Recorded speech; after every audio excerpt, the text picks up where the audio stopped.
Imagine a late morning in Bodø, Norway. Snow is in the air, salt's in the wind. The Atlantic's doing whatever it's been doing long before anyone thought to name it. This is one of those places that look dramatic from a distance and deeply impractical up close. Cold enough that your thoughts slow down. Wide enough that you briefly consider whether standing here has any point at all. You don't come here for answers. You come here to be reminded that most things continue just fine without you. Boats are tied up, the water's restless, the grey gradient that sits where the horizon used to be is daring you to romanticize it. And you decide not to take the bait. There's a strange comfort in places like this. Nothing's asked of you, no expectations, no meaning assigned, just weather, water, and the fact that you're standing here right now. Eventually the cold wins the argument. It always does. And you know better than to argue with these Truck Sim Diaries. And in this video series, I record my Euro Truck Simulator 2 gameplay, and I use it as a backdrop for my unscripted thoughts on what's going on in my life and the world around me. Sometimes I will have a lot to say, sometimes I will just comment on the gameplay, and sometimes I'll just be quiet. Either way, I am glad you're here. So let's see if we can make it out of this Norwegian Atlantic town and on to the next objective.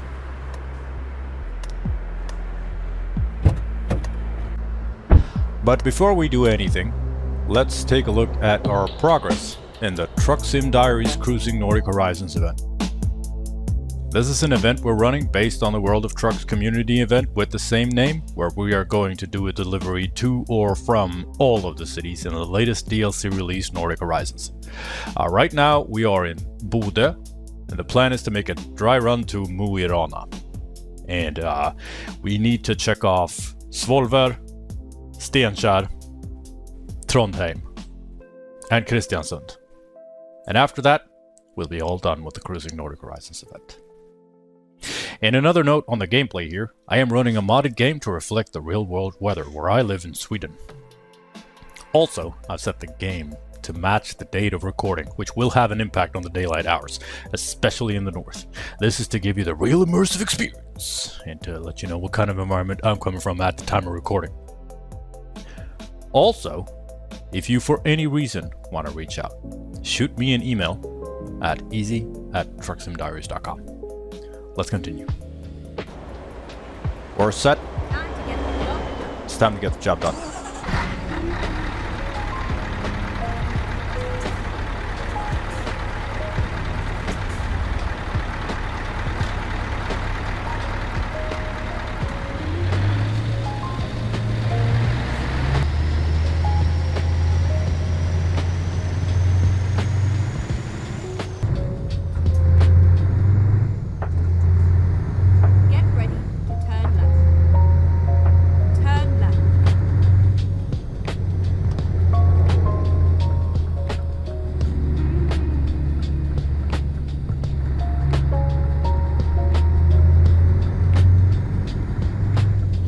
And it is a very short drive to Rana.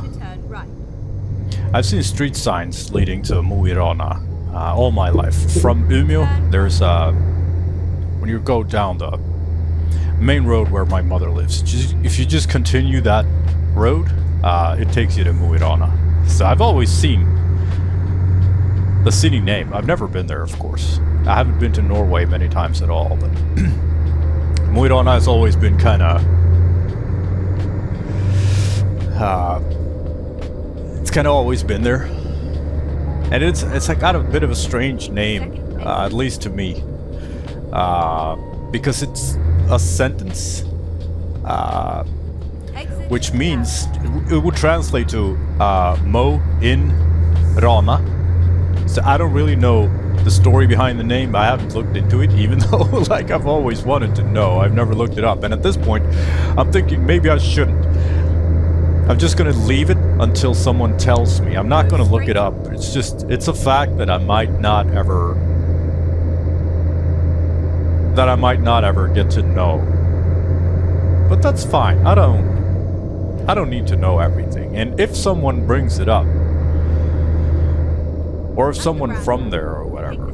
I'm gonna ask them, but like, maybe there's some romance to the mystery, you know? We can look up anything. This is the kind of philosophy that I like to keep in when I'm talking to people, when you're talking about something. Like how much more fun it is to not look it up, you know?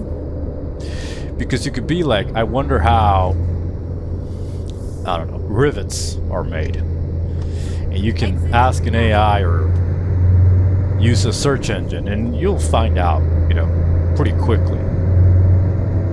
Get to a Wikipedia page about it, like, you can know everything, but it kind of kills, you know, discussion and speculation and wild guesses. And I miss, you know, discussions and speculations and wild guesses. Because you can, like, a lot of times you can have a lot of interesting conversations about something that you don't know what it is.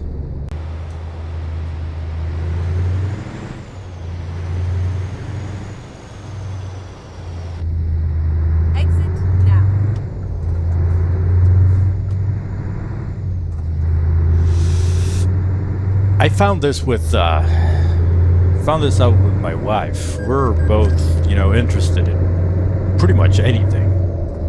Both are in me. You know how kids can be like really into facts about something. I'm like that with everything. Please watch the speed. So like if you're a specialist, I love talking to people who know something that I don't, which is most people, because I don't know a lot. I know a little bit about a little bit. But I like, you know, I really like to have conversations with people who are like not very broad, but more super specialized. At the roundabout. Like, I have a lot of conversations with the people who work at my local, you know, recycling joint, because I find it so fascinating with, there are so many aspects about recycling that I find fascinating, especially like people's psychology when it comes to how you act in a recycling place. I don't know if you have this in your country where you live, but like where I live in Sweden, we have these, we have to take all our, we have trash that we can leave like in our trash bins. And we kind of recycle in those trash bins in like,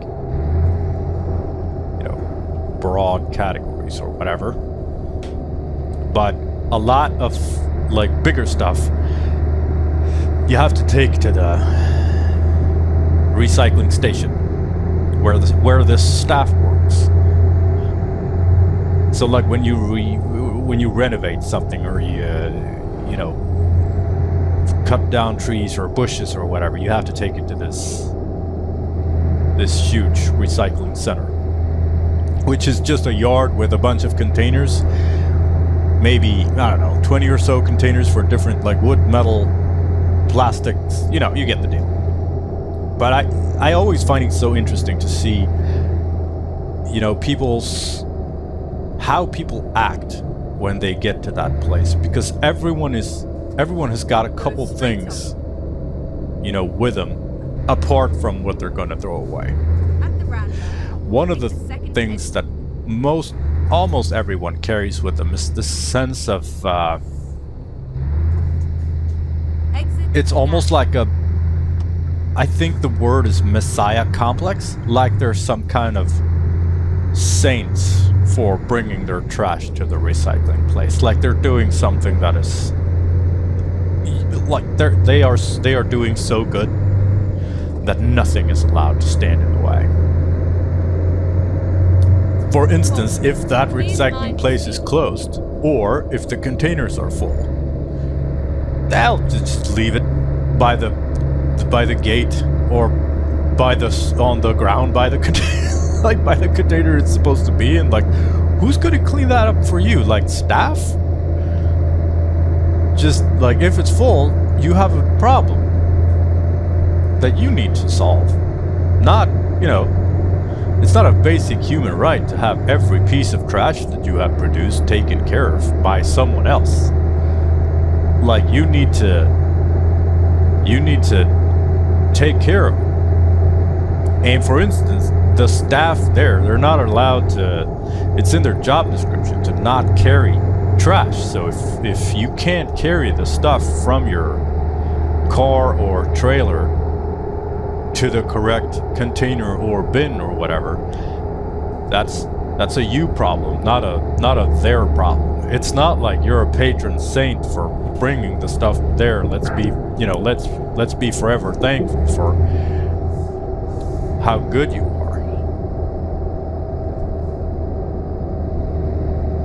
We got to talking about this, me and my wife, today. We went to throw away. We had some carpenters come by and mount our new doors on our house. So it's 3 doors and a bunch of trash that just needed to be taken out. And instead of having the carpenters take the trash out for a pretty hefty fee, we were like, we can do it because we have a trailer and we might as well just,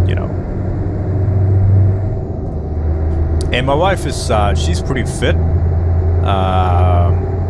So she can help me lift the doors, no problem. But like, when we were lifting the doors, I guess she twisted her back or something. This is how it came up. It was fine. She could help me throw it in the containers, but like, what if you get there with your stuff and your back craps out, so you can't lift it off the trailer? That's what I mean by a you problem. It's not their problem. It's your problem. You need to hire someone to, But a lot of people are like, they're in such a hurry and they think that everyone else is just there in the way. And like, the way people park is just a study in human self-centeredness. Because like, they're just gonna be real quick with the thing that they're gonna.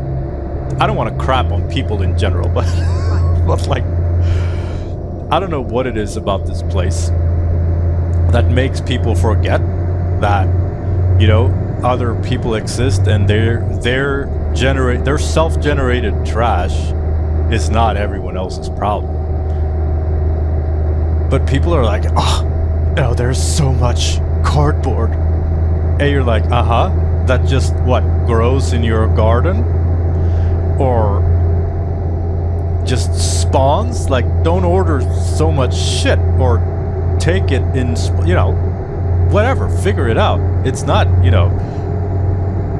it's a you problem. I don't know. Maybe I'm just becoming a grumpy old man, but I try not to be. Like, I try not to crap on people in general, because there's so much to crap on, because people in general are pretty shit, just between you and me. But when it comes to this place, the recycling stations, I just find it so fascinating to see what decisions people make in that kind of situation. And also talking to the staff there. Like, they teach me, I ask them little questions about recycling, where stuff goes, what happens with it. They know everything. So it's pretty interesting. And also, they have this, I think they're so fun to engage with, because they have this, their position is like, they've seen and heard everything. Every asshole. They've met every asshole that's just gonna drop off their things real quick and don't give a, don't sort it correctly or put it in the correct container, and don't bother to, all that stuff. And I think that's pretty interesting. And I try to be nice to them, as nice as I can, because, if I notice that there's, people don't try to tuck their assholeness away. I mean, imagine doing that every day. It's gotta be. Those are some tough staff.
is a pretty interesting looking city though.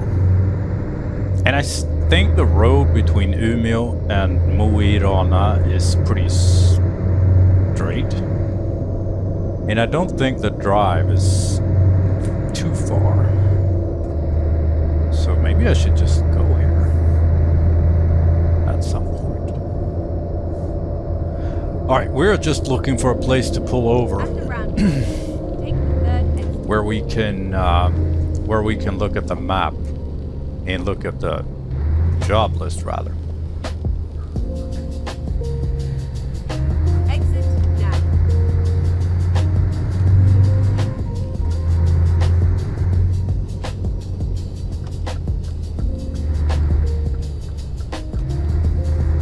Get ready to turn right. Turn right.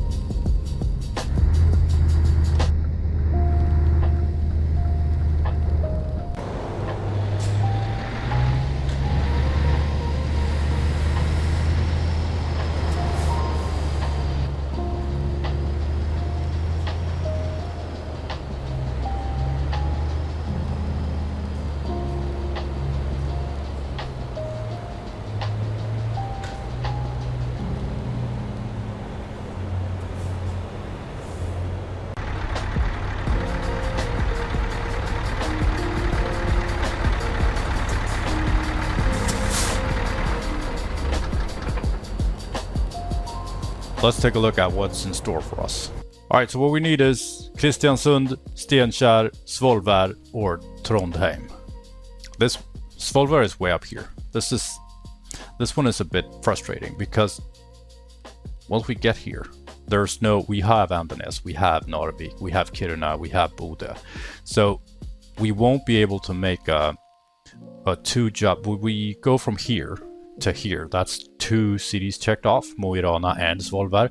But from Svolvær, we won't be able to make a dry run to anywhere. That won't make any sense. But hopefully, we can find a job from Svolvær to Trondheim, Stenkjer, or Kristiansund, and then maybe try to connect it that way.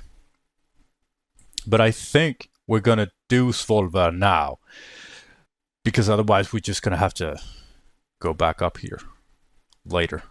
Another option would be to, well, there are no other jobs that would make any sense for us because we don't have any jobs at Stenkjer, Trondheim, or Kristiansund. So the crawler carrier from Mo i Rana to Svolvær, that's our job. Let's do it. Pickup point is close. Time to hit the road. Let's do it.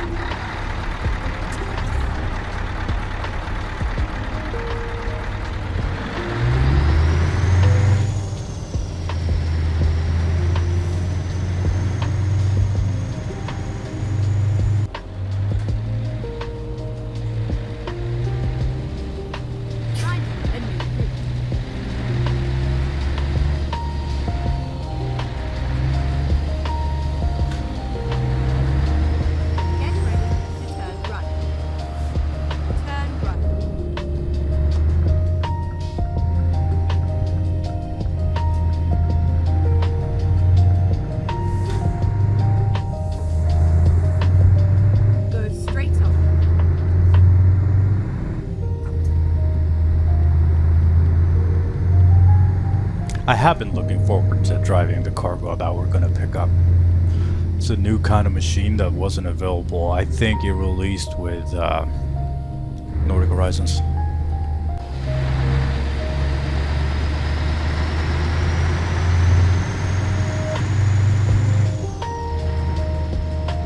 Get ready to turn left.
Alright, let's check off Rana.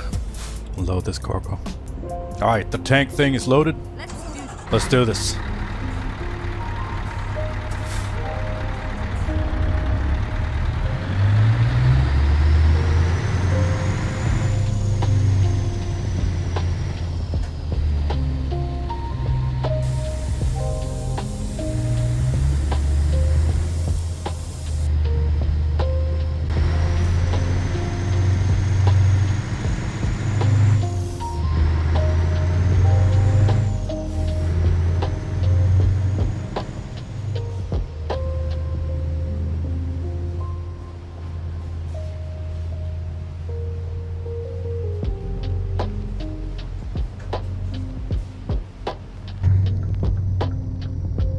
Alright, this job is gonna be for 399 kilometers. We got fuel for 495 kilometers, so I figured we'll stop at the gas station before we set off.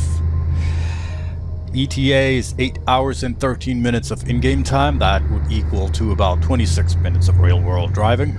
We need to rest in 7 hours and 54 minutes, so there's going to be one rest stop along the way. We still have some sunshine, so I figured we'll take the rest sometime during the dark. It's going to be here soon. However, look at the time. The time is 12 minutes past 3 in the afternoon, and it is still light. So we are making a great progress in the northern regions here. The sun is up by the time I get off work now, and that I get off work at 3. So the sun is up when I get off work, and the sun is up when I get home. And that is fantastic for me because I don't feel like I do everything in the dark.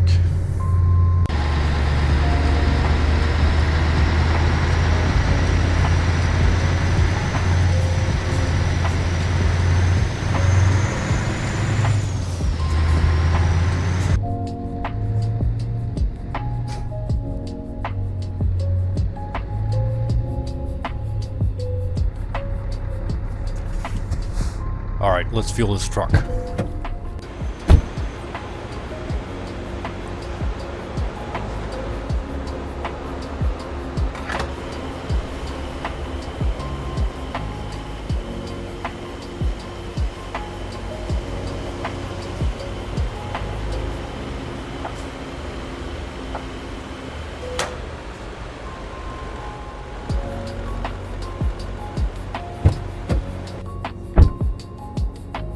Alright, fuel's in the truck.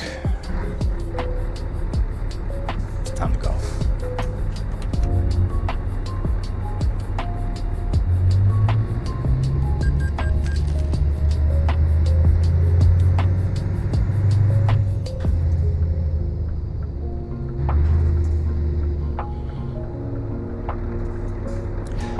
So like during the darkest periods of the year, which we're still in,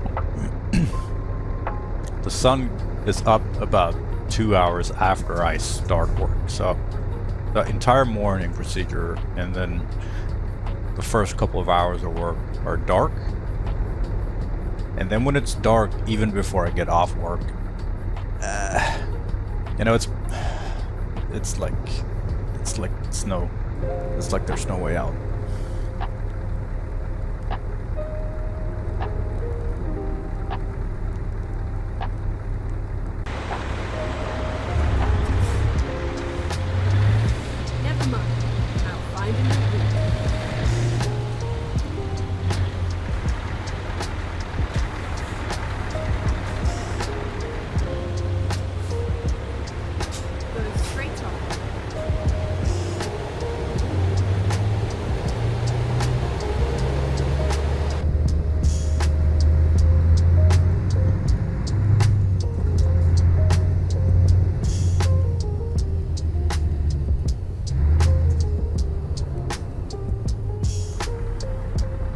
It looks like some large metal facility, this where we picked this thing up. I always thought those metal coils they look so very cool. Rarely do I ever see them.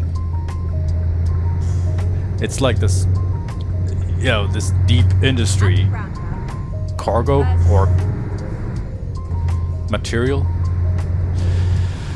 I don't know much about metal production, but I do know that the iron ore is in these mountains in Sweden and Norway, and they somehow they extract the iron ore, and then they make the iron ore into this raw material, and then to make and transport and sell anything metal, there are a couple stages, like there are a couple steps between this. But as far as I understand it, like the raw material of metal of any kind is, or steel at least, are sold in those rolls that you can see back where we picked it up. And from those sheets, like it's rolled metal sheets, and from those sheets you can kind of make anything. And they are heavy as hell. I always thought they looked kind of cool. Before I played Euro Truck Simulator, I played this other truck game called Snowrunner. And in Snowrunner, those metal things are a very popular cargo. Snowrunner is very, very different from Euro Truck Simulator. It's not a simulator. It's more like an off-road kind of game, and you have to load the cargo yourself. And it also has some crafting aspects to it. It's pretty fun, but it is not very realistic. But fun. And, I mean, to some extent, I guess you could argue that this game isn't very realistic either. But Snowrunner is way, way worse. But still, it's fun. It's a good game. And that game has got so much content, just like Euro Truck Simulator. Anyway, in that game, I kind of fell in love with those metal coils. Because they look so, I don't know. To me, they look so cool.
Got a rest stop coming up here on the right, and we're going to use that to get our rest here.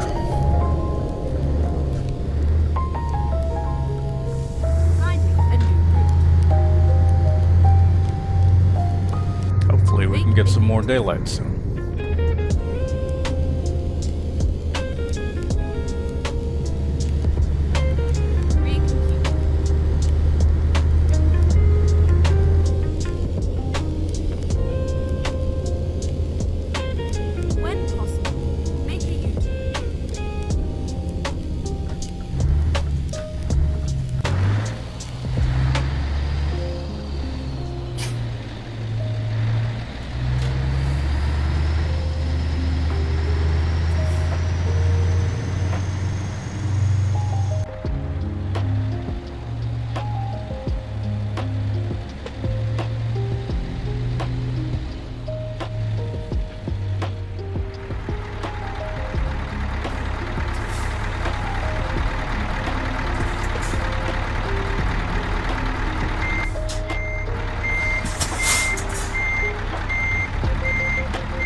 let's get this rest.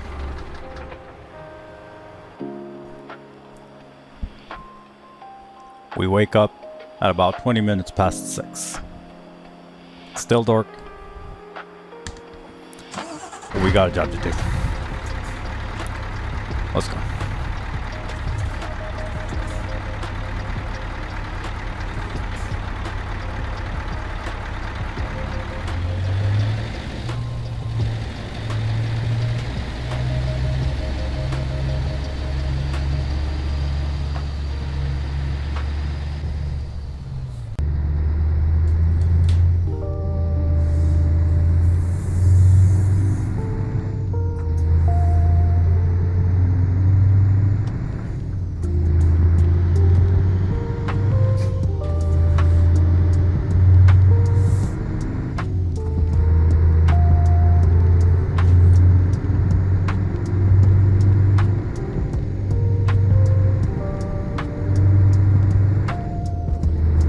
Get ready to turn right.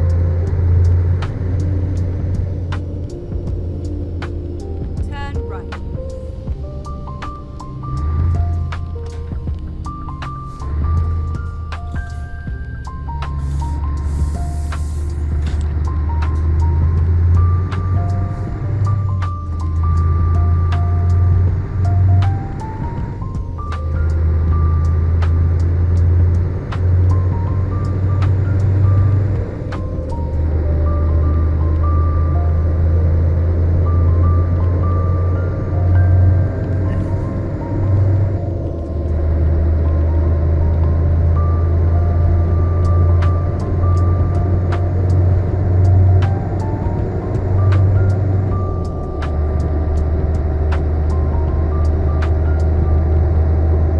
Go straight up.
Man, did you notice how tired I was last episode?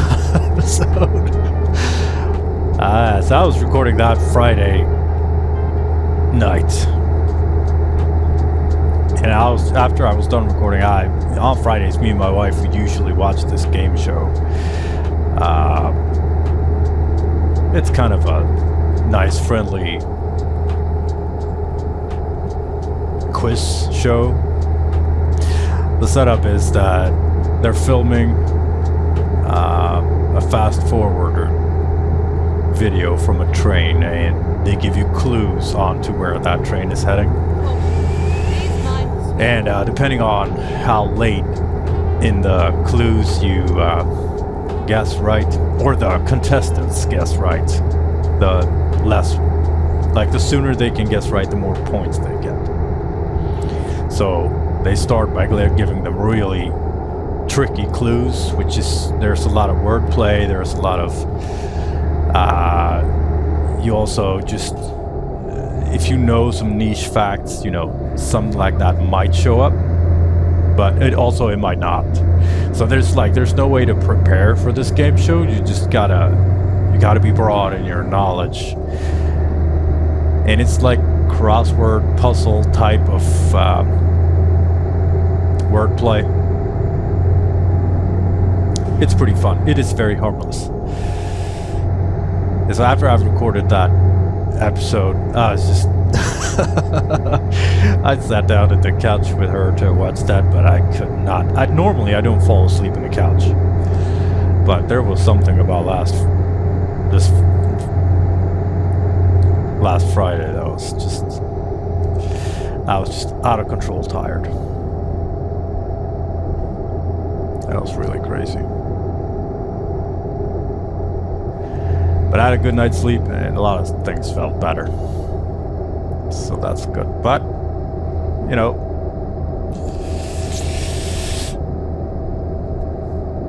I'm not going to try to explain it all. Every bad, emotion that I have is not because I needed a good night's sleep. It's not that at all. We are getting some warmer temperatures and there's a lot of snow that's been melted away, but not all of it. So it is very hard to be outside. Now it is wet and it is cold, it is slushy, it is not fun. And I'm really struggling with it. I do feel a lot better after sleeping, and resting this weekend has been great. Absolutely great.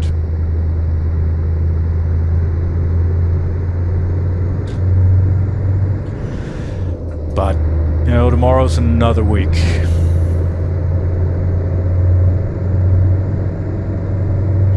And I would lie if I said that I felt, armored and ready for it.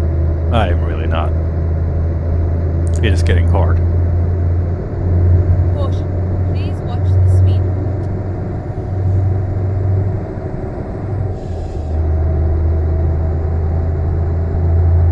But like I said then,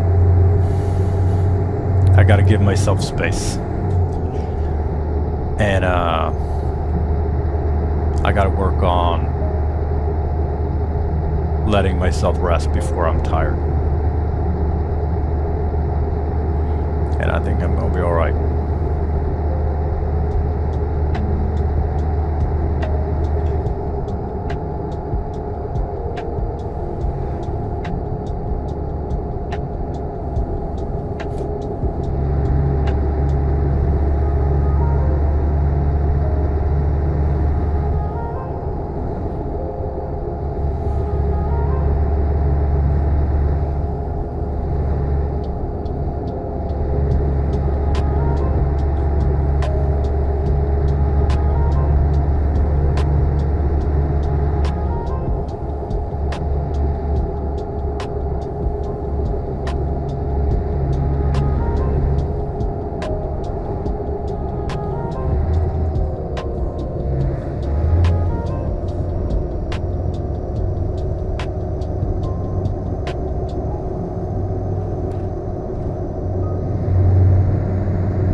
in my city and throughout my life, there are a bunch of people that that's always been kind of in the periphery. I've never known them, I've never talked to them, but I've seen them over and over and over.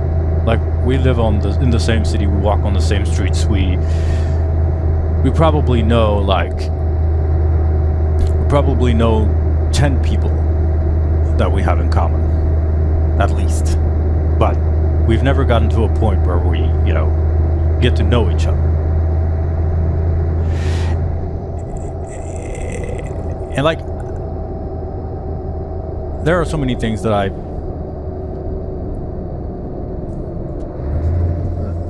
think about with this. Like, do you have this? Where you live? Where you see these people, not often, maybe once a year or twice a year, but you recognize them. You're like, oh, this guy. The reason I started to think about it is I obviously saw one of these guys. He's always been there in my periphery. Him and I are nothing alike from the looks of it, but I bet you we could be friends. And he's he's a little awkward looking. Think the type of guy who plays Warhammer. Little nerdy guy. And all my life I've seen this guy walking around doing, just living his life. And I saw him last week. Please watch the speed limit. And he was walking with a girl. He's probably, I think he's my age. He was walking with a girl, and this is the first time I've seen him with. I think I've seen him with anyone. But they were obviously in love. Hugging, smiling, holding hands, I was just so happy for this guy.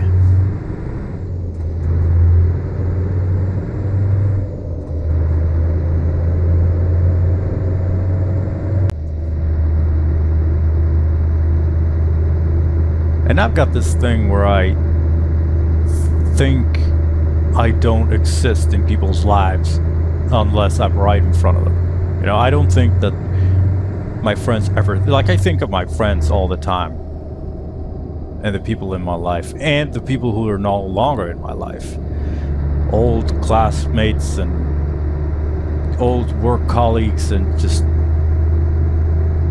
people just pop up in my head all the time. And with this guy, I notice people that I don't even know, and I think about him a lot. But I don't think that anyone thinks of me ever, unless I'm standing right in front of them. Yeah, I think that I just don't ever pop up in their head. I know it's not like this, but that's what I think. But logically, I know it's not like this. So am I someone's,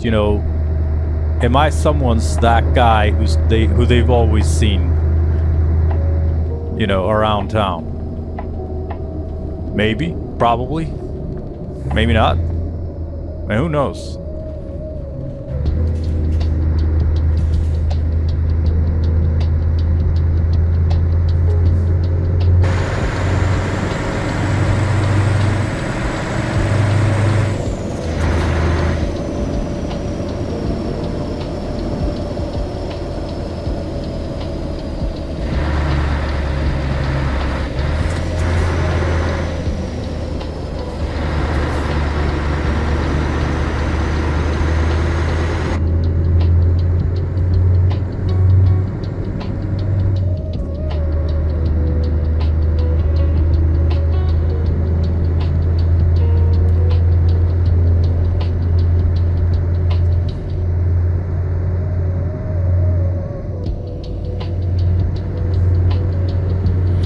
So for my daughter's birthday, me and my wife, we gave her a book nook. It's this little laser cut DIY diorama kit. You're supposed to put it like in your bookshelf, and it's this tiny little dollhouse type diorama. It's really cool. It's like you have to punch out these tiny little pieces that are printed, and since she's interested in like Japanese culture and the aesthetic, we got her a Japanese subway riding through, some alleys in Tokyo with cherry blossom. It was a very good looking kit. And we started building that today. We had a lot of fun.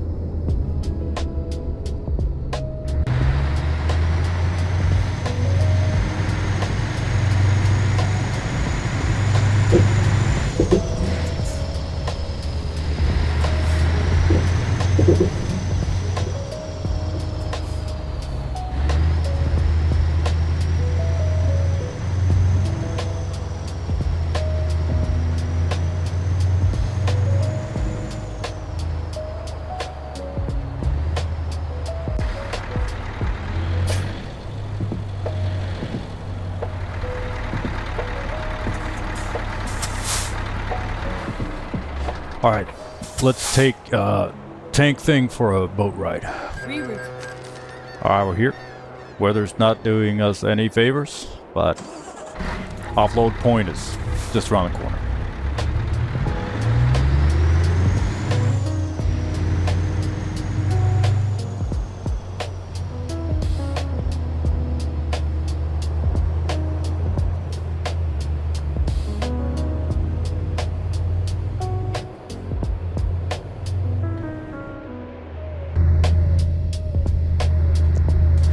So it felt really good my wife and my daughter started building this kit together just today, and then my wife was gonna go put my son to bed, and I took over, and it was so great to have, like, I haven't thought about it, but me and my daughter, we haven't really had anything to sit down and do together for a long time. And I really missed it, and it's really important. Now I've forgotten how important this is to have this together. So that feels great. I'm really looking forward to continuing this with her. And she's really, thorough. And she likes to sit and fiddle with tiny little things.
checking off Svolvær, unloading this cargo.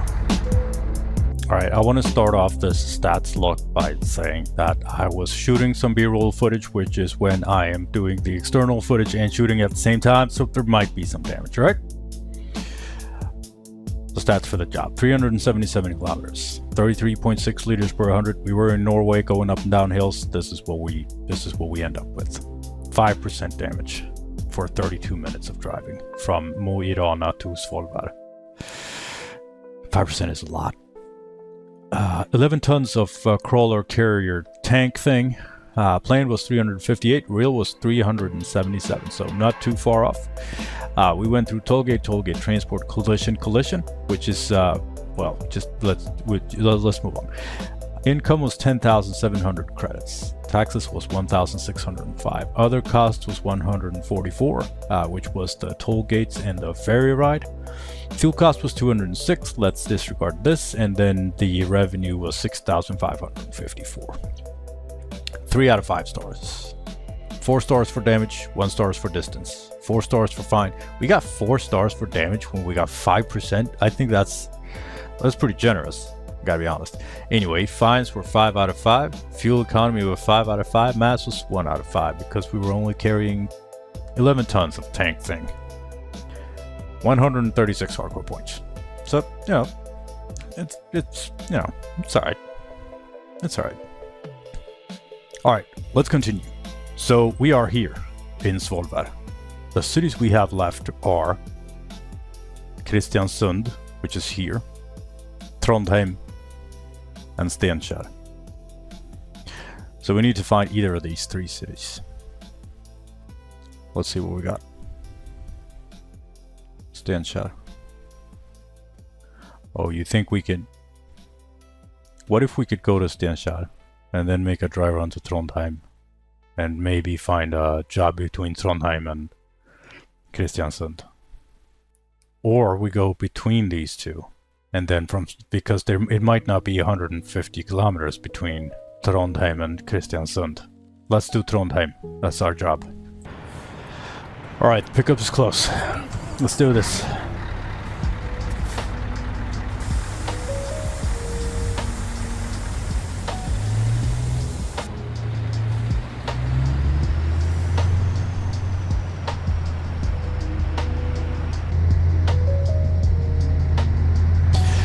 So, yeah, so having things to do with the kids is great, and I mean, it's like really important because I don't want to be just bored, you know, together. But also we're having, like, they are growing up really fast and they have their friends living just next door. So, for instance, for the day, they haven't been home for much of the day at all. They've just been playing with their friends. You know, the house is quiet, and that's nice and all, but like, I really miss them. So I don't really know what to... I don't want to keep them from their friends. That's the thing that they want to do the most. They're like, we've been talking about this summer. And the kids, normally, our summers, we plan them like... We go for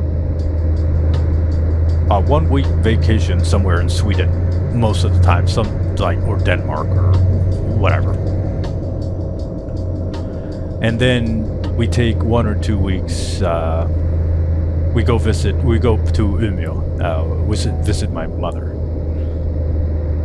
But for this year, they've asked us not to go for the first vacation, like to go rent a house somewhere or something like that, because they just want to stay home and be with their friends. That's what they want to do more than anything in the world. And like, that's just good, right? Because I don't feel like limiting that at all. Like, I would never. But I do feel kind of... So what I need to do is plan something that we can do together and go away. Like go on a trip somewhere together, or go do something together.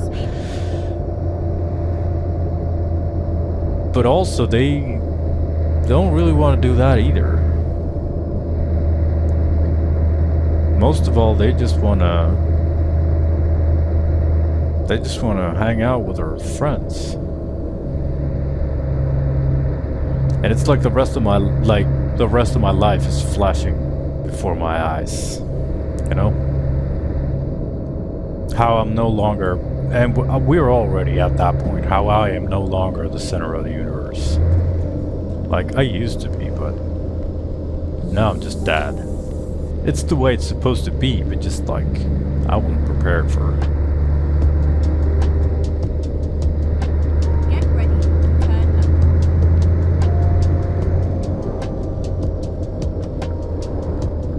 Turn left and then turn right.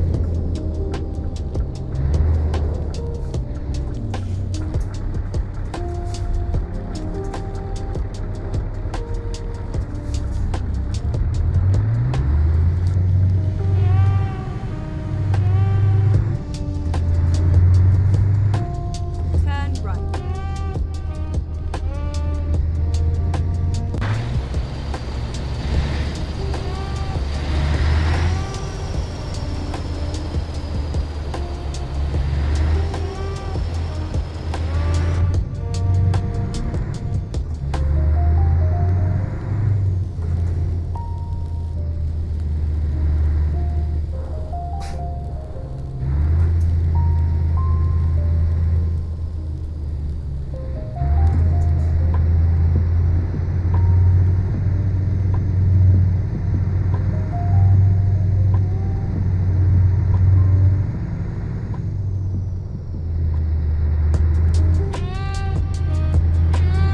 It's all over now.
Alright, let's slow this car down.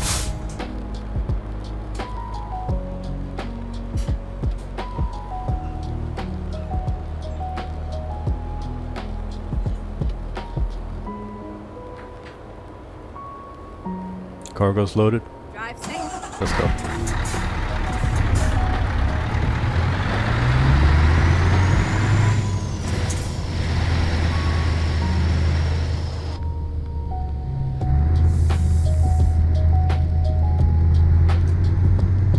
We're gonna drive for 858 kilometers. We got fuel for 1,000 kilometers more than that, so there's no need for a refuel. ETA is 15 hours and 22 minutes of in-game time.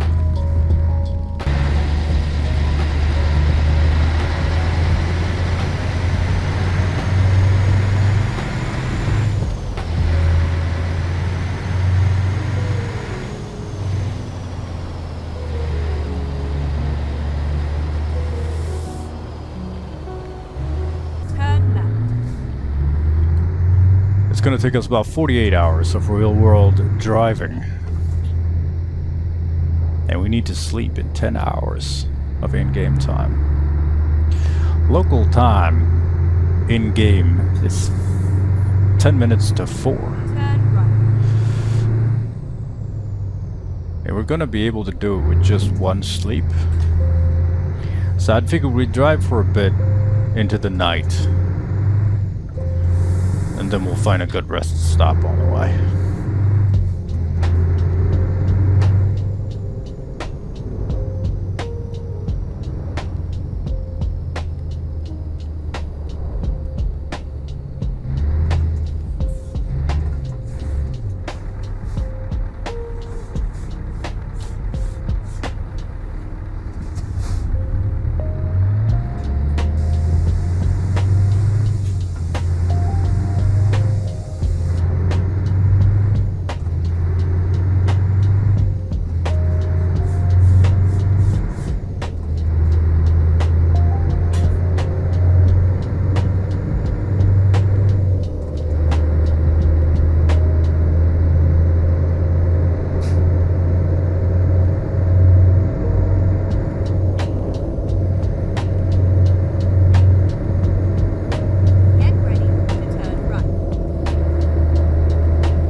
Let's ride this boat. Reroute. Boat ride's over. Ready to lock. Let's continue.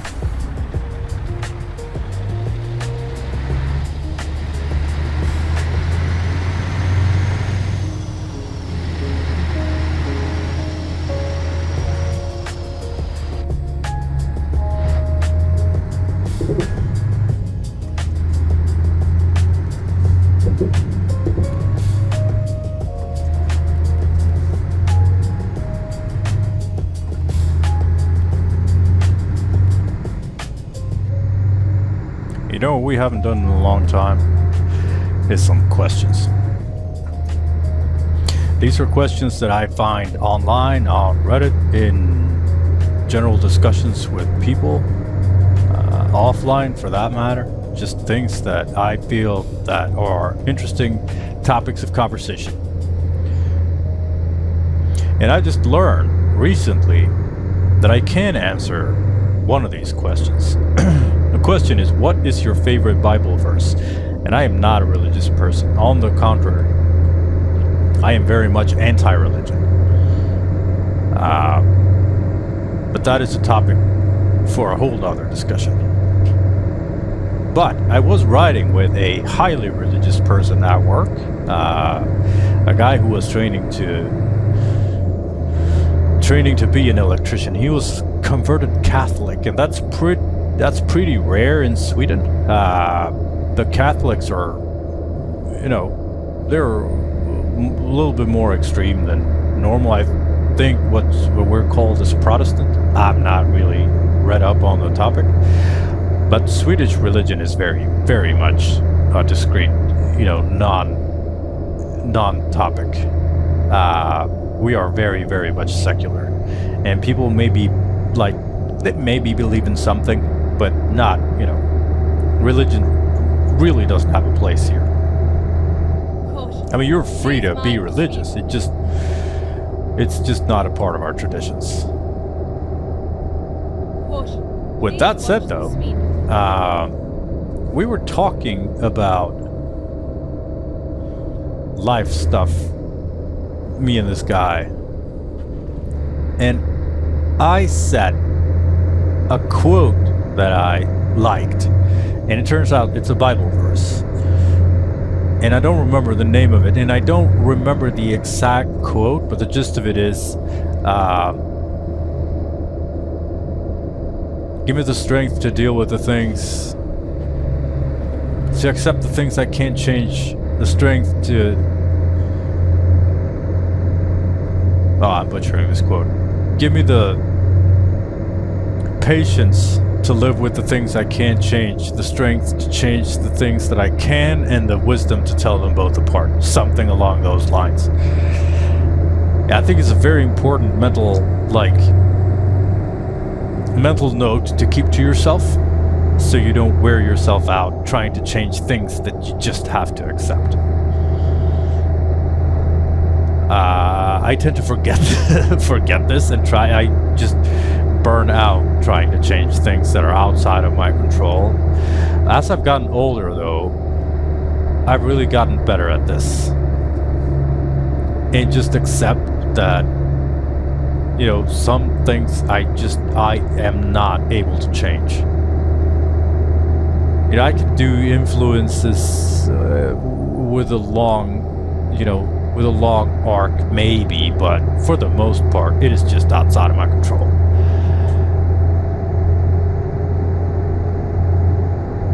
And I'm not saying, shrug your shoulders at everything that's outside of your control, but making sure that I don't waste energy trying to change things that are outside of my control.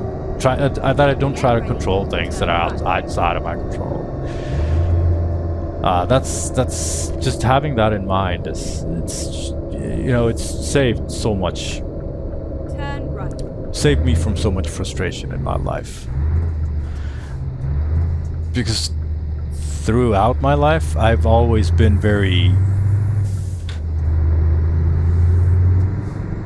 I think maybe stubborn is the best way to describe it. Because I like to have my way. And I don't think I'm a pushover. I really hope I'm not. And I don't think I am. And me wanting things my way, it's not really in regards to or in relation to what others want.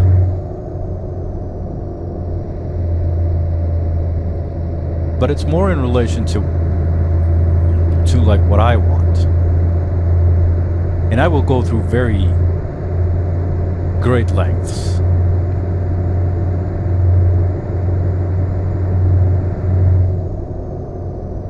to change every little single thing that I can change so that I could have it in the way that I prefer it.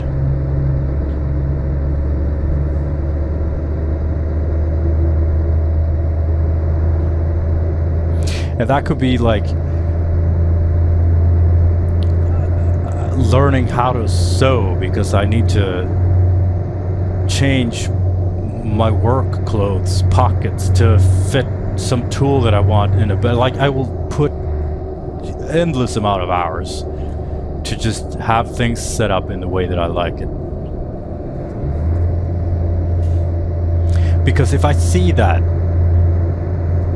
I can do it, I will do it. And I think maybe that's where the difference is, because before I tried to change things before I even gave it a thought of whether or not it was realistic or not to try to change that particular thing that I wanted to change.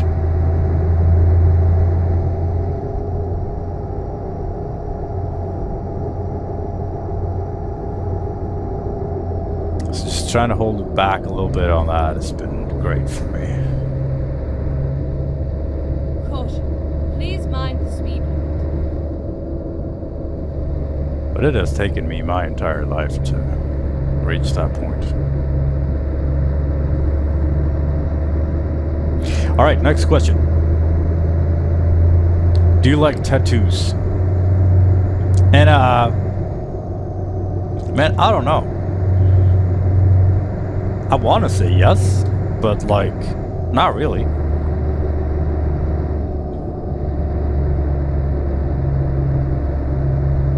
It's not, I don't have any tattoos, obviously. I think I've wanted to like tattoos more than I actually have. Because I've never gotten to a point where I've,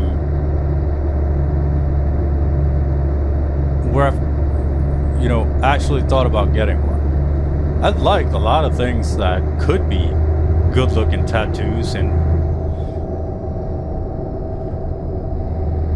but like, not a lot of times will tattoos make things look better. So I guess there we have it. No, I don't like tattoos. Caution. Please watch the I mean, speed not categorically don't like them. There are good looking tattoos, but like, it is not for me.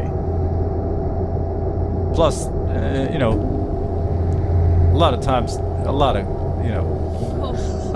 things comes with the tattoos. Like, it's just not for me.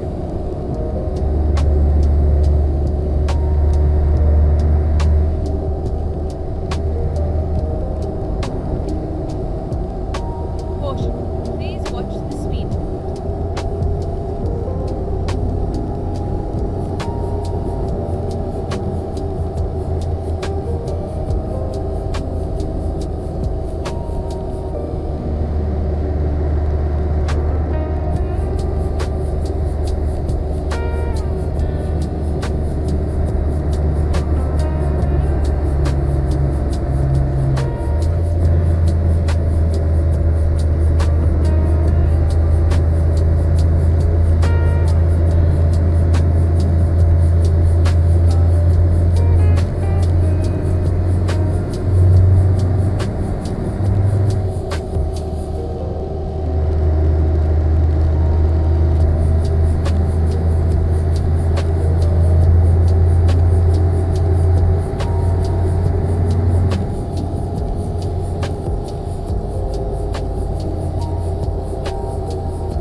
Do you struggle with getting out of the shower? And boy, do I ever. Especially, my favorite way to shower is with a shower head that's like Please mind the speed limit. mounted up high, so the Please watch the speed limit. water falls straight down all over you.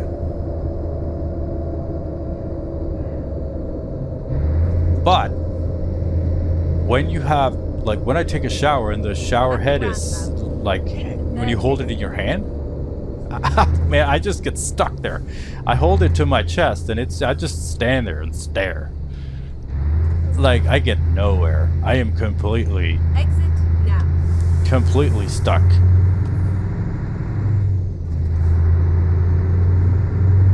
Now I read somewhere that, you know, cortisol is the stress hormone that you have in your body, and your body kind of holds on to that until you get to certain, but you can do certain things that helps your body to release the cortisol, because you need it to, you know, be alert and survive, I guess.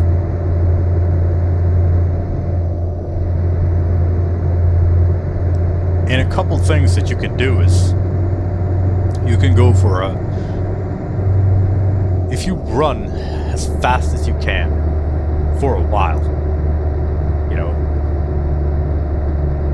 idea is that you trick your brain into like you have ran away from the thing that scares you, because our stress system is based on caveman rules, where you're supposed to be stressed by being alone in the dark in the woods, you know, hunted by animals. You're not supposed to be stressed by your email inbox or whatever, you know, ridiculous stuff we stress about nowadays. So just because you are getting stressed over inbox things doesn't mean that your body still doesn't operate like a caveman, because it very much does. It's only been a couple thousand years, and it's way too fast for your body to start acting different. This is the idea of like the caveman brain. So if you do an extremely high intense physical activity like run, your body will snap out of it afterwards, because you have gotten to the safe place away from the danger. Also, if you step into a warm place like a shower or a sauna or something like that, your body would be like, warmth, we are safe, we can now release, you know, the stress hormone.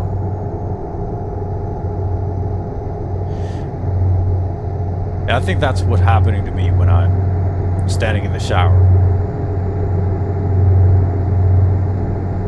because I just zone out. I just go like, it's like I'm not even there anymore. I don't have a sauna. I really, really want one, but it's not gonna happen. Not now, at least. But that would really be something. Go for a sauna every day before bed.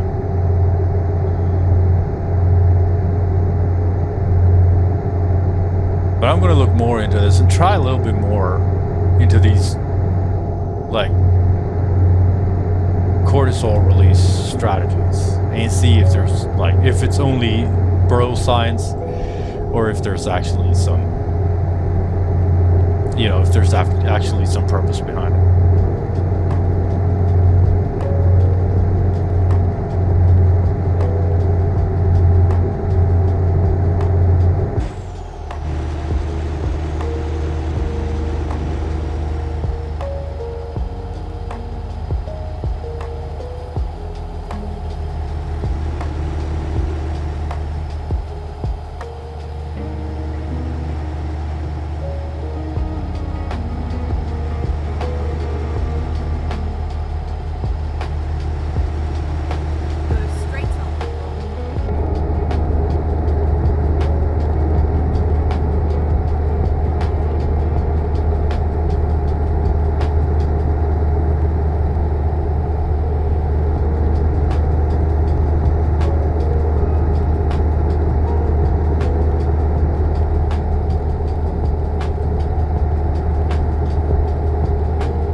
let's do with another question. Question is, are you comfortable being the handyman around your house? And I very much am, because like I've told you multiple times, I work as an electrician. And by doing that, you get very good at fixing things that are broken. You get to try every tool imaginable. You get to build with every material imaginable. So I'm very confident in my ability to fix and do almost anything. However, I really don't want to. I really don't want to. I fix things for a living. And the last thing I want to do on my time off is fix more things.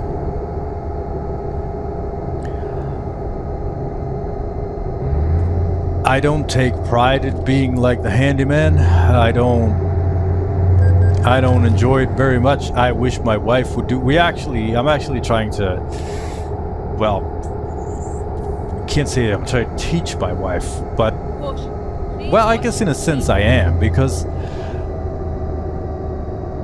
the way to becoming handy, quote unquote, is to just do things even though you don't know how to. There is no way to learn everything before you do it.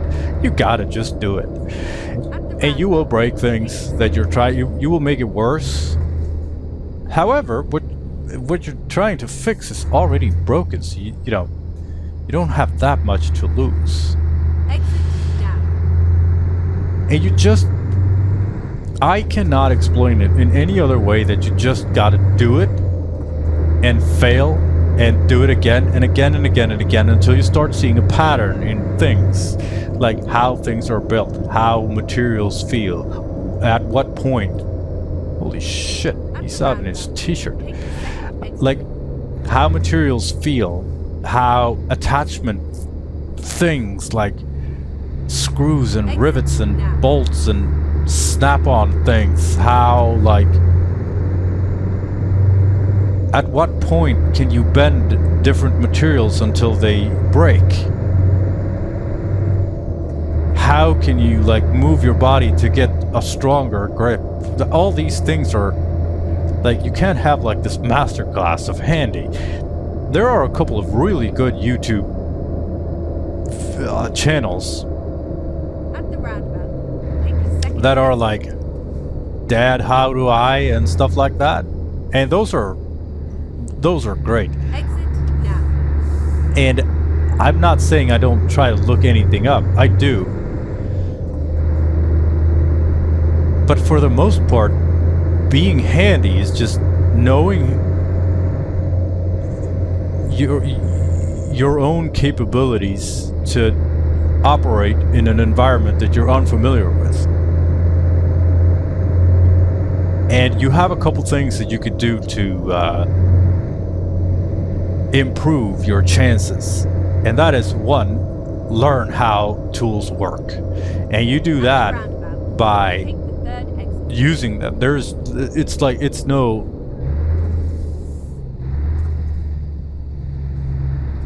Like I said, it's the same thing there. There's no class that you can go to that will teach you every way to use a screw. And I'm talking about simple tools here: pliers, screwdrivers, knives, wrecking irons, whatever. And every tool has their primary intended way to use it, and then they have secondary and tertiary ways of using them too. A knife is a hammer, that kind of philosophy.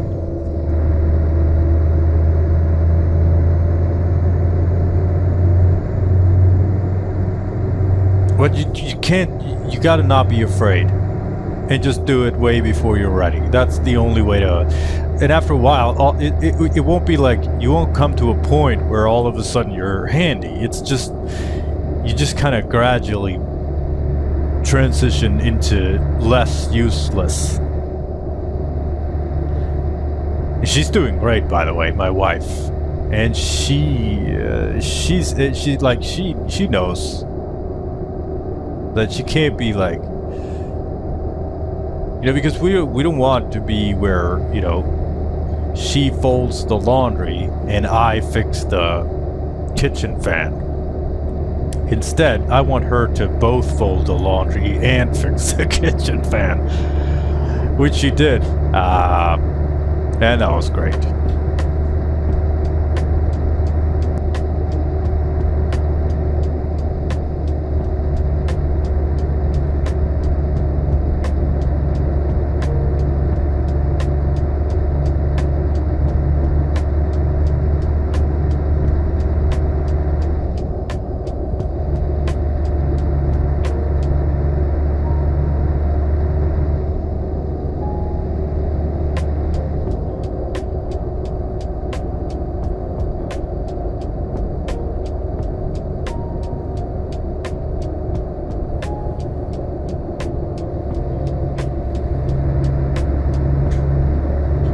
And she really didn't want to ask me for help. Because I was like, and she was frustrated. And I was like, you're doing so good. You're frustrated, you're angry. That goddamn kitchen fan is a piece of shit, You're on the verge of success here. You're doing everything right. She was like, almost in tears, like, what do you mean? And I'm like, yeah, just keep going. I fucking hate it too. Because I do. It sucks. I want to be like, oh, I don't know how to do this. And just have someone do it for me. But that's not how it works. But I don't always want to be strong. I don't always want to be handy. I want to be useless and sensitive. And when it comes to my wife, she just needs to know how fucking tough she is. Because she really is.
Oh, 1,400 credits? That was a really expensive speeding ticket. Well, we might as well do another question. What's something you're too old for anymore? And there are a bunch of things that I'm way too old for. I am too old to sit through a movie that I don't enjoy. I am too old to try to fit in. I'm not,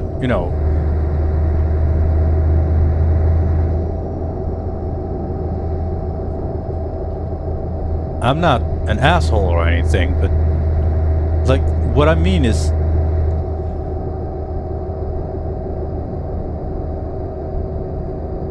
I don't try to change who I am depending on who I am around. Like I am a social chameleon. I can get along with anyone.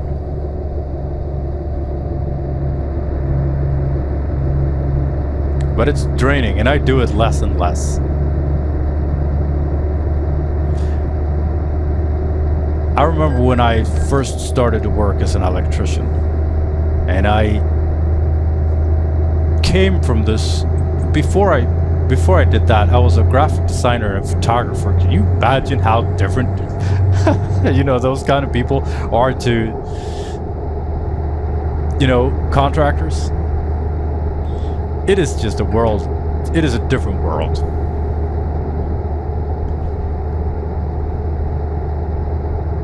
And I was shocked by how different it was. This line of work that I'm in, it's really like working in the Stone Age. The way people talk about women, the way, just everything. And I was like, I'm gonna be one of these people. Like, I'm gonna be one of them. Not be like them, but be one of them. I need to at least try to fit in. And that was a rough year or two, because it was completely unnatural to me, and everything that I've kind of learned up until then, didn't apply anymore on how to talk to people, how to try to get along.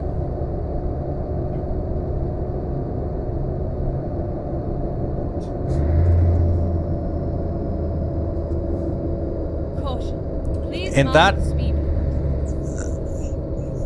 that thing where I try to change who I am to fit in with who I'm with, I've altogether stopped doing that. If I end up in a company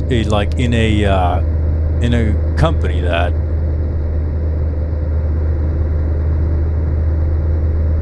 I'm different from, I'm gonna let's enjoy being different.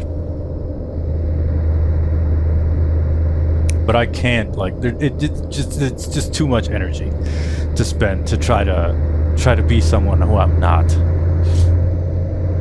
And it's crazy how this took 35 years or something for me to get to that point.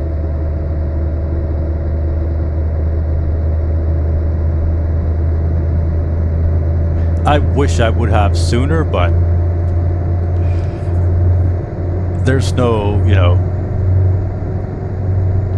reason to, sit and dwell over that. It's not as easy as it sounds.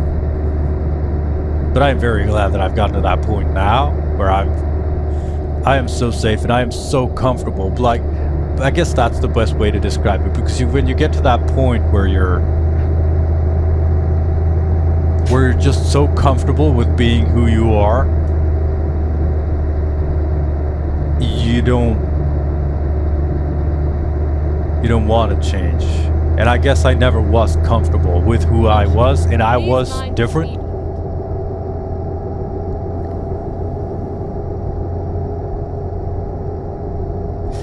But also, this line of work has, rubbed off on me.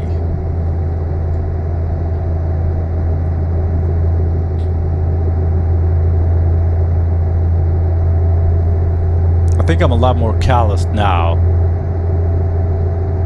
than I ever was before.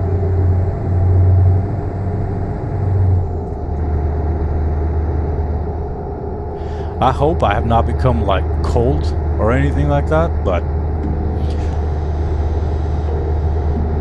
I know I change over years, but it's so hard for me to try to think back to who I was just a year ago.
we're gonna pull over and stay unshotted for a rest.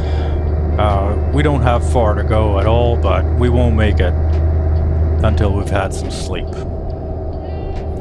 It's 5 in the morning, so we might actually get some daylight for the last couple of minutes of this delivery. And other things I am way too old for is taking unnecessary risks. I have been a risk-taking person who hasn't really been very mindful of safety. And it's, man, I'm starting to get scars from that, so I need to change. I need to change my attitude towards... I don't take big risks, but I take small risks, and it's I can't do that anymore. It takes too long to heal for me to act like a young man.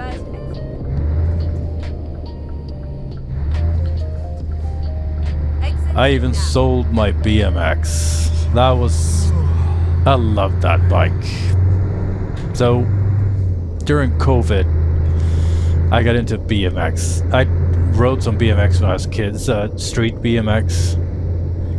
And I custom built this beautiful bike. BMX is such a nice, bike hobby to have, because every bike is so, if you're into mountain biking or road biking,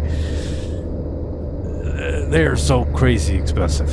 Get ready to turn right. But you can get a top of the line BMX costs a 1/10 of a top of the line mountain bike.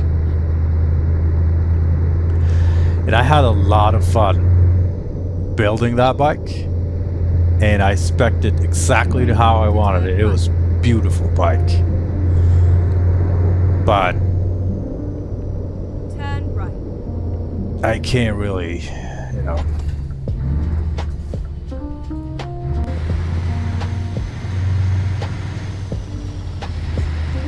Keep left and then turn left.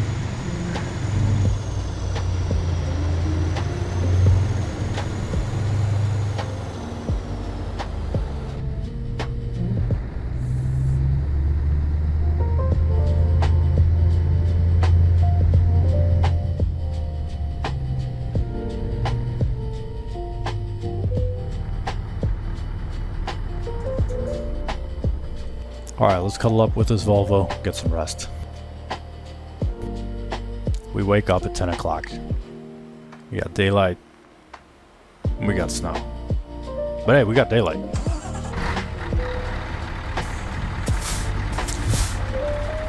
Let's do the rest of this stuff. We're almost there.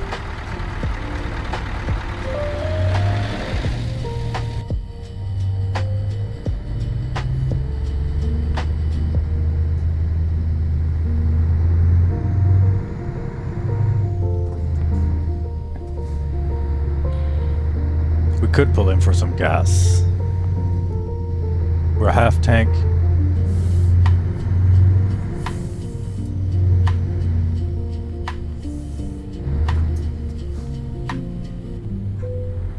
Turn left.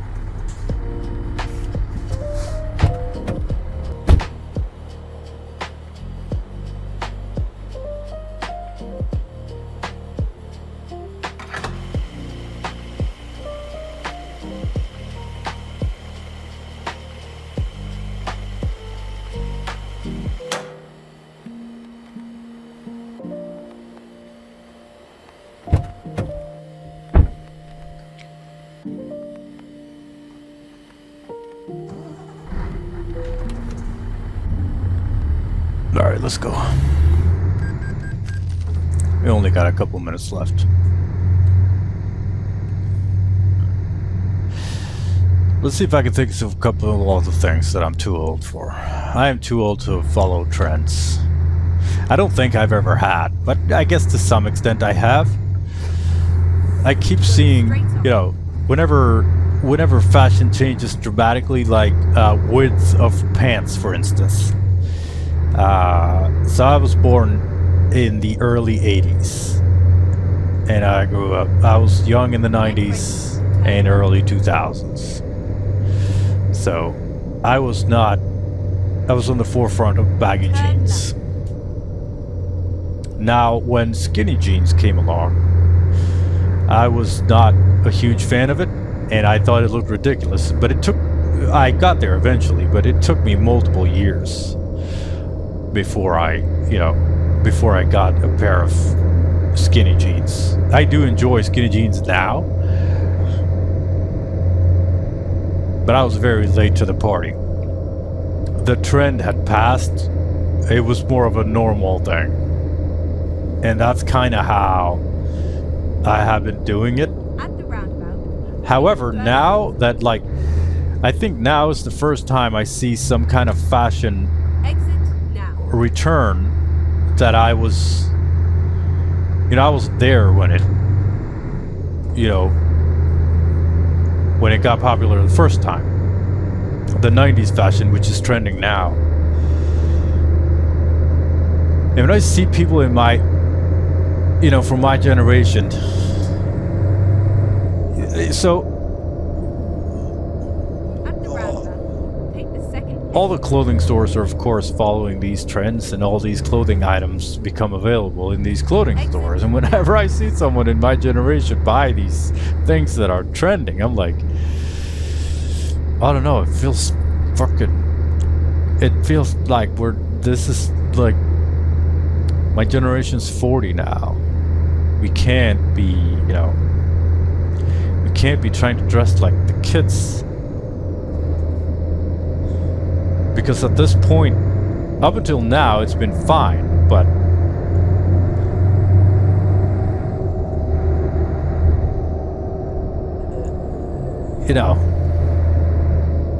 At the roundabout. Take the first exit. now it just looks like old people trying to dress like little kids. Exit now. So I think I'm way too old to follow trends of any kind.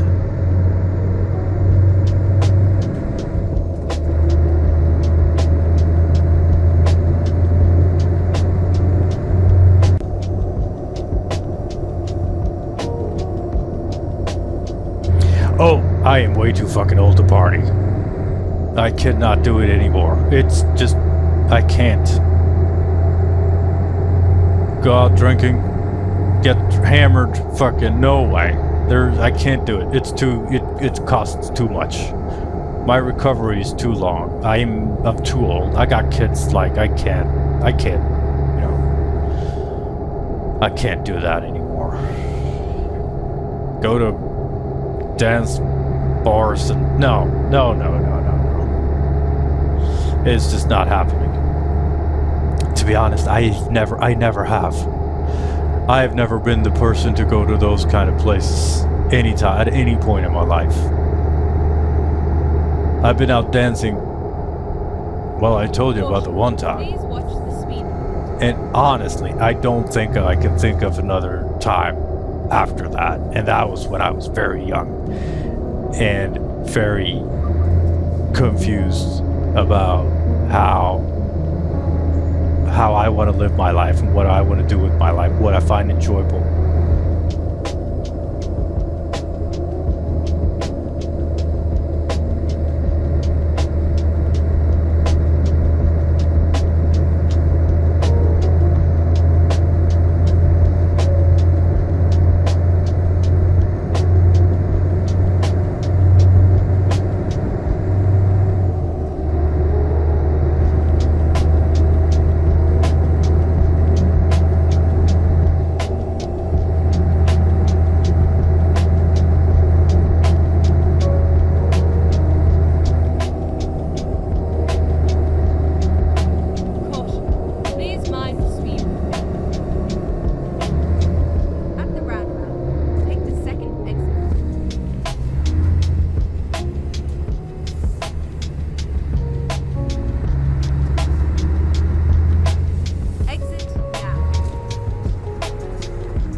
Also, I am too old to not be very, very mindful of my strength training and my diet. I cannot afford to let go, because I need to stay in shape. I need to stay strong. I need to not become frail as I get older because of inactivity. And I think I'm too old to start new. I think I'm too old for a fresh start. At least that's how I feel. I mean, it's not, it's not something I think about. Like, it's not an option. And something I want to do. But I've always, throughout my life, I've changed. I've done very different things. I've been a security guard, a photographer, a graphic designer. I worked in stores. Now I'm an electrician. Doing those major changes, I think I'm too old for that. I've done it too many times. I don't have the energy to do such a thing anymore. Oh, look at this weather. I can't be like, At the roundabout. to do something like that, you need to be young and hungry. Like, I am old and full. I just want to be comfortable. Exit now. I just want to keep doing what I'm doing. I want to do as many of the things that I like as possible. I want as few things as possible standing in my way between me and my happiness. And that I'm definitely too old for. Let's change that.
Oh shit, I didn't finish the BMX story, I'm sorry.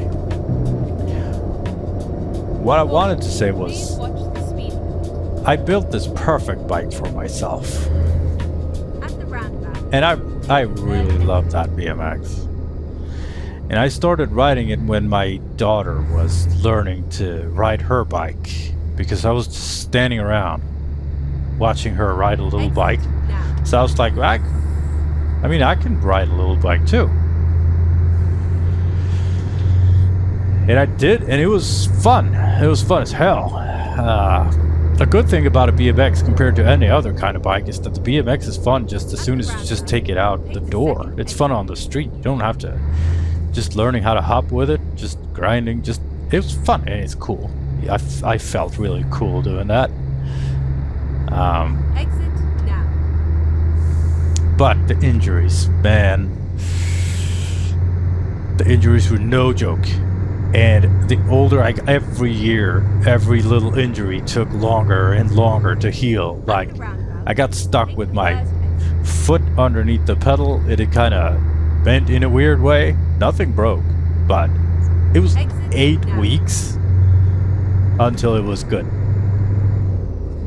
And I was like, so after a while, like, every time I was out, because you can't ride a BMX without hurting yourself, because it's like a skateboard, you know, there's going to be falling involved. And if you're not falling, you're not doing it. Like, you need to constantly push yourself to be better and take bigger risks and do cooler tricks, you know? Or at least that's my philosophy of it. But man, the injuries were... And I think it was 2 years ago, in the spring, my son was like, let's go out riding bikes. And I was like, yeah, BMX, out you go. And I went up on it, and I was going to do a bunny hop, and I fell backwards. And that was fine. I always wear a helmet, but... Oh no, I didn't fall backwards. I fucking scraped my shin on the pedal, and I was bleeding so much. And I was like, oh, man, I don't think this is a good idea, you know? And after that, unfortunately, I didn't take the bike out anymore.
And just like with this job, I was done with that BMX. Never took it out again. Let's unload this cargo and check off Trondheim. Alright, so for this episode we checked off Rana, Svolvær and Trondheim. So we only have 2 cities left. Stenkjer and Kristiansand. Hopefully we'll be able to find some suiting cargo there next episode. And then that'll be it for the Cruising Nordic Horizons.